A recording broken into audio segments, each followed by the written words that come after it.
સવારે નાસ્તામાં કે સાંજે જમવામાં આપણે પરાઠા બનાવીએ છીએ, પણ આજે આપણે નવી જ રીતના પાઉંભાજી પરાઠા બનાવીશું. આ પાઉંભાજી પરાઠા ખાવામાં ટેસ્ટી લાગે છે અને ઘરે શાકભાજી ના હોય અને ટાઈમ ઓછો હોય તે તમે આ રીતે પાઉંભાજી પરાઠા બનાવી શકો છો. Hello friends, welcome back to Bhavini's kitchen. Friends, આજે આપણે પાઉંભાજી પરાઠા બનાવીએ છીએ. તો પરાઠાનો લોટ બાંધવાનો છે. તો લોટ બાંધવા માટે 4 વાટકી ઘઉંનો ઝીણો લોટ લેવાનો છે. સ્વાદ પ્રમાણે મીઠું ઉમેરવાનું છે. 3 મોટી ચમચી મોણ માટે તેલ ઉમેરવાનું છે. હવે તેલ અને મીઠું લોટમાં સાથે મિક્સ કરવાનું છે. થોડું પાણી ઉમેરી અને પરાઠાનો લોટ બાંધવાનો છે. હવે પરાઠાનો લોટ એકદમ ઢીલો પણ નહીં અને કઠણ નહીં, તે રીતે બાંધવાનો છે. જો તમે લોટ કઠણ બાંધશો અને પરાઠા બનાવશો તો પરાઠા એકદમ કડક થશે, અને લોટ ઢીલો હશે અને પરાઠા બનાવશો તો પરાઠા ચવળ બનશે. એટલે એકદમ ઢીલો પણ નહીં અને એકદમ કડક નહીં, તે રીતે લોટ બાંધી લેવાનો છે. એ પરાઠાનો લોટ બાંધી લીધો છે તો લોટને 10 મિનિટ મૂકી દેવાનો છે. હવે પરાઠાનું સ્ટફિંગ બનાવવા માટે 500 ગ્રામ બટાકા લેવાના છે. બટાકા બાફી લેવાના છે. ઠંડા થઈ જાય પછી બટાકાની ઉપરની છાલ કાઢી લેવાની છે અને બટાકાને મેશ કરી લેવાના છે. હવે પરાઠાનો સ્પેશિયલ મસાલો બનાવીશું. તો મસાલામાં 2 ચમચી સૂકા ધાણા લેવાના છે, 1 ચમચી વરિયાળી, તજ અને મરી અને 4 થી 5 સૂકા લાલ મરચાં ઉમેરી અને ધીમા તાપે શેકી લેવાના છે.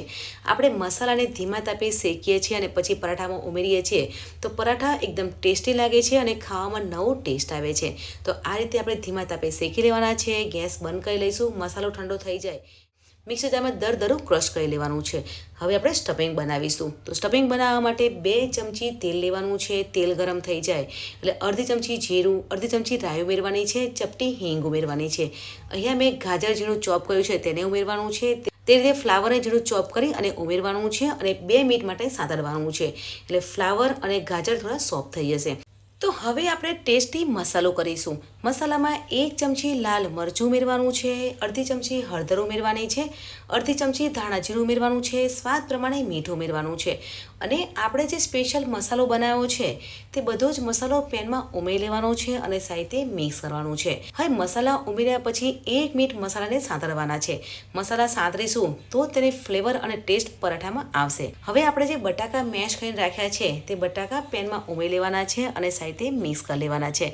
ફ્રેન્ડ્સ, આજે આપણે નવી રીતના પાઉંભાજી પરાઠા બનાવીએ છીએ. એટલે પાઉંભાજી મસાલો ઉમેરવાનો છે અને મસાલો વધારે ઉમેરવાનો છે. એટલે 1 ચમચી આમચૂર પાવડર ઉમેરવાનો છે. જો તમારે આમચૂર પાવડર ના ઉમેરવો હોય તો લીંબુનો રસ પણ ઉમેરી શકો છો. અને 3 ચમચી પાઉંભાજી મસાલો ઉમેરવાનો છે. પાઉંભાજી મસાલો અને આપણે જે સ્પેશિયલ મસાલો બનાવ્યો છે તે બંને મસાલા ઉમેરવાથી પરાઠાનો ટેસ્ટ સરસ લાગશે અને એક નવો ટેસ્ટ લાગશે. તો પરાઠાનું સ્ટફિંગ બનીને તૈયાર થઈ ગયું છે. ઉપરથી લીલા ધાણા ઉમેરવાના છે અને સાથે મિક્સ કરી લઈશું. તો પાઉંભાજી પરાઠા બનાવીએ છીએ તો પરાઠાનું સ્ટફિંગ બનીને તૈયાર થઈ ગયું છે. તો ગેસ બંધ કરી અને સ્ટફિંગને થાળીમાં લઈ લેવાનું છે અને સ્ટફિંગ ઠંડુ કરવા મૂકી દેવાનું છે. સ્ટફિંગ ઠંડુ થઈ જાય પછી જ આપણે પાઉંભાજી પરાઠા બનાવીશું. સ્ટફિંગ ઠંડુ થઈ ગયું છે. આપણે જે પરાઠાનો લોટ બાંધ્યો છે તો લોટને એકવાર મસળી લેવાનો છે. તો એ પાઉંભાજી પરાઠા બનાવીશું. પરાઠા બનાવવા માટે ગુલ્લાને બંને હાથથી પ્રેસ કરવાનું છે અને વચ્ચે જગ્યા કરવાની છે. બંને હાથથી પ્રેસ કરીએ છીએ તો કિનારી પતલી થાય છે અને વચ્ચે જગ્યા થાય છે તેમાં પાઉંભાજી મસાલો ઉમેરવાનો છે. હવે આપણે જે સ્ટફિંગ બનાવવું છે તેને બોલ બનાવવાનો છે અને બોલ વચ્ચે મૂકી દેવાનું છે અને બધી સાઈડથી સ્ટફિંગને કવર કરી લેવાનું છે. આપણે આ રીતે સ્ટફિંગને કવર કરીએ છીએ અને પછી પરાઠા વણીએ છીએ તો પરાઠા વણતી વખતે ફાટશે નહીં. હવે આદરી પર લોટ સ્પ્રિંકલ કરવાનો છે અને હલકા હાથથી પરાઠાને વણી લેવાનું છે. ફ્રેન્ડ્સ, આ પરાઠા છે તે જલ્દી બની જાય છે. ઘરે શાકભાજી ના હોય ત્યારે પણ તમે આ રીતે પરાઠા બનાવી અને સર્વ કરી શકો છો. અને આ રીતે હું તમને બીજો પરાઠો પણ વણીને બતાવીશ. એના પહેલાં શું કરવાનું છે કે ગુલ્લું લેવાનું છે, બંને હાથથી પ્રેસ કરવાનું છે અને વચ્ચે જગ્યા કરવાની છે.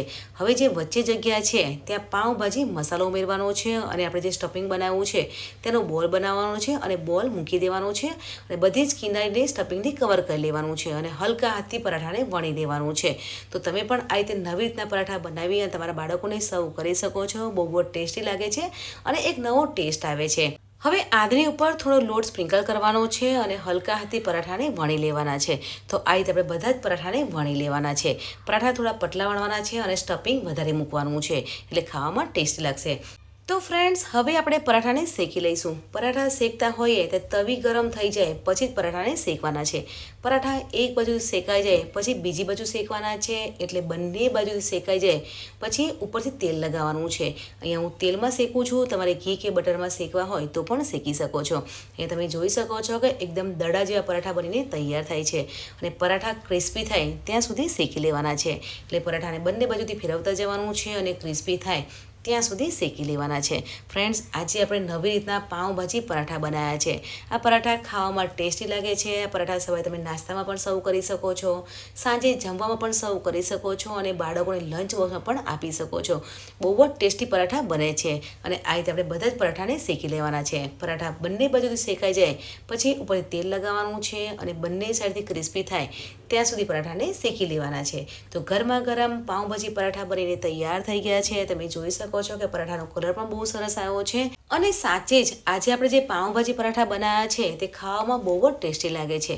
તો ગરમા ગરમ પાઉંભાજી પરાઠા બનીને તૈયાર થઈ ગયા છે. હવે પરાઠા છે તે બટર વગર અધૂરા છે. તો પરાઠા બનીને તૈયાર થઈ ગયા છે તો ઉપરથી બટર લગાવી લઈશું. આજે આપણે પરાઠા બનાવ્યા છે તેની સાથે મેં દહીં સર્વ કર્યું છે. તમારે ટોમેટો કેચઅપ કે ચટણી સાથે સર્વ કરવું હોય તો પણ કરી શકો છો. તો ફ્રેન્ડ્સ, આજે મેં પાઉંભાજી પરાઠા બનાવ્યા છે. તો તમને આજની મારી પરાઠાની રેસીપી કેવી લાગી અને તમે ટ્રાય કરો છો કે નહીં તે કમેન્ટ સેક્શનમાં જરૂરથી જણાવજો.